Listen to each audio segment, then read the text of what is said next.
Fala galera, beleza? Sejam bem-vindos para mais um vídeo aqui no canal do JJ, o seu canal de concurso. No vídeo de hoje, eu vou falar com você como foi a minha preparação para o concurso da Polícia Rodoviária Federal.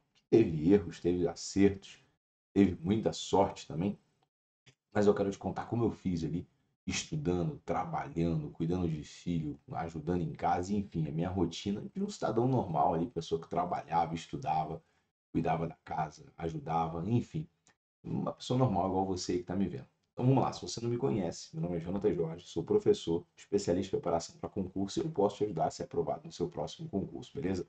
Já vai aqui na descrição do vídeo, me segue nas redes sociais, no meu Instagram, manda uma mensagem lá, dá um joinha ou uma crítica, sugestão, elogio, enfim, está aberto aí. Já deixa o seu like, o seu joinha, que só ajuda na divulgação do conteúdo. Pessoal, vamos lá. Eu sou atualmente, ocupo o cargo de policial rodoviário federal, mas antes eu era policial penal federal, atuando ali na penitenciária de segurança máxima em Brasília.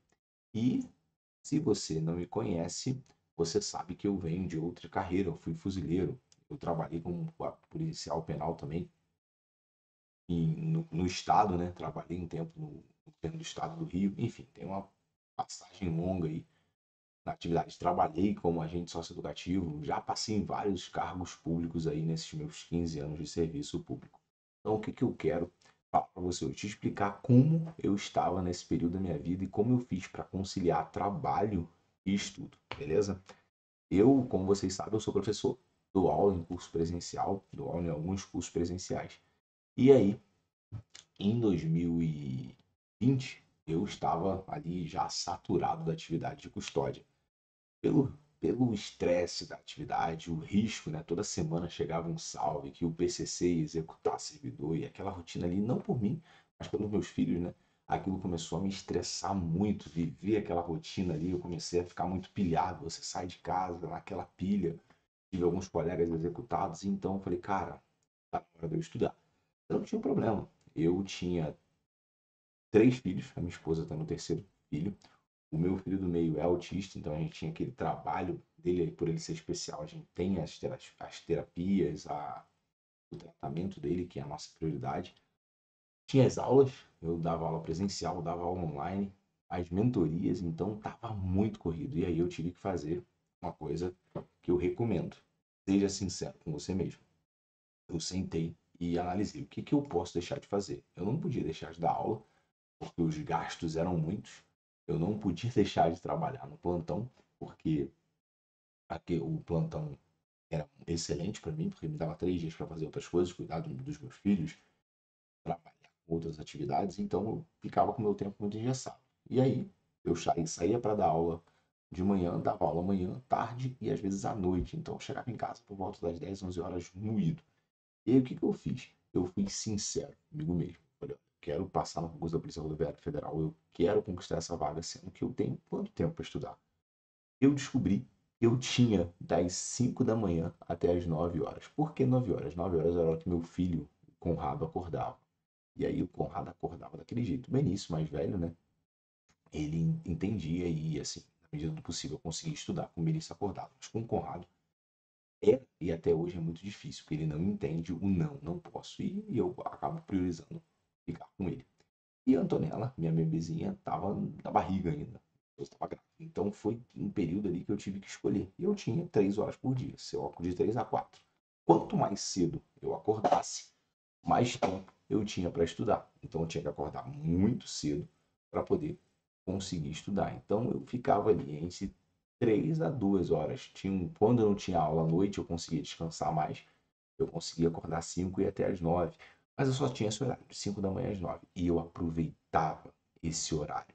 Então eu me apeguei a isso e eu montei uma estratégia que eu falei de sorte. Por quê? Porque eu tenho uma dificuldade absurda de aprender conteúdos como física, raciocínio lógico.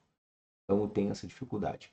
E aí eu decidi abrir mão dessas disciplinas. Isso me custou participar da T1, porque se eu tivesse tido uma nota um ponto melhor ali, uma questão a mais ali, eu teria ido melhor na prova, tivesse acertado uma questão, seriam 2 pontos a mais, então conseguiria ter ido ali na T1 no finalzinho, mas eu teria ido na T1, não teria ficado para T2. Então foi um erro que eu cometi, mas dentro da minha estratégia, eu não tinha muito tempo, então foquei nesse apenas direito, na parte geral e CTB.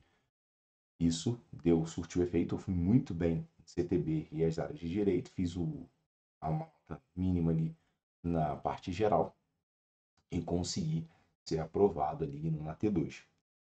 O que foi muito bom. Eu fiz muitos simulados, então eu fazia os simulados e aquilo ia me ajudando a orientar os meus estudos. Por exemplo, eu estudava essa semana toda e aí no sábado eu fazia o simulado e no domingo eu corrigia. E aí eu via que eu estava muito bem em informática, muito bem.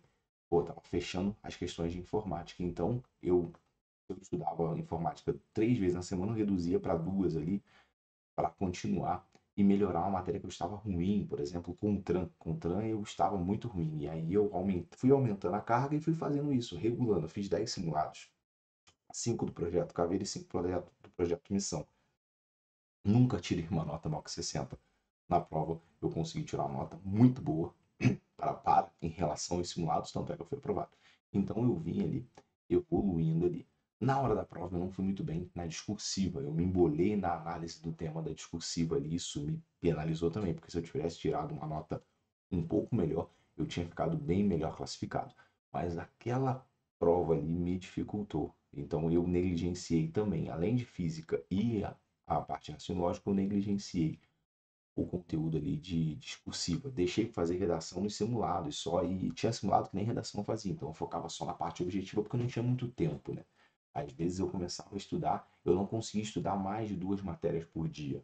Então eu tinha que estudar 1h30 uma matéria, 1h30 outra matéria, e acabava o meu tempo. Então, as minhas revisões eu fazia só por grifos. Os resumos eu mal conseguia fazer os resumos, eu deixei para fazer o resumo de informática, que era uma matéria que eu tinha muita dificuldade, eu sabia que se eu fosse bem nela eu conseguiria ir bem na prova, e também espanhol. Espanhol fazia muitas questões, porque como era uma disciplina de língua estrangeira, eu optei por fazer muitas questões. Então fiz mais de 1.500 questões de informática e deu certo. Beleza? Pessoal, é isso aqui, eu queria compartilhar com vocês como foi o meu estudo, né? Então eu tinha só essas 3 horas, foi dessa forma que eu estudei. Muita gente me pergunta qual o material que você estudou para estudar. Eu vou até mostrar aqui para vocês. Ela estava aqui. Aqui, ó. Eu usei o material do Krieger, o reta final do Krieger. Foi o único material que eu estudei. Eu não estudei por videoaula. O único material que eu estudei foi pelo material do QB. E organizei meus estudos, né? Eu mesmo criei o meu cronograma de estudos com revisões, ciclo de exercício, estudando pelo Q-Concursos, né? E usando as apostilas de reta final do QB. Foi o único material que eu utilizei ali para minha preparação. Só essas apostilas e a criação, o cronograma que eu montei, né? O plano de estudos que eu montei através da plataforma de mentoria que eu uso, eu utilizei comigo, então eu criei o meu plano, programei as minhas revisões e eu segui à risca o plano que eu criei na plataforma, beleza? E utilizei o material do QB para fazer as minhas revisões e etc. Beleza? Tamo junto, forte abraço. Até a próxima. Ah, já me segue aqui para mais dicas de como estudar para concurso. Tamo junto, forte abraço. Valeu!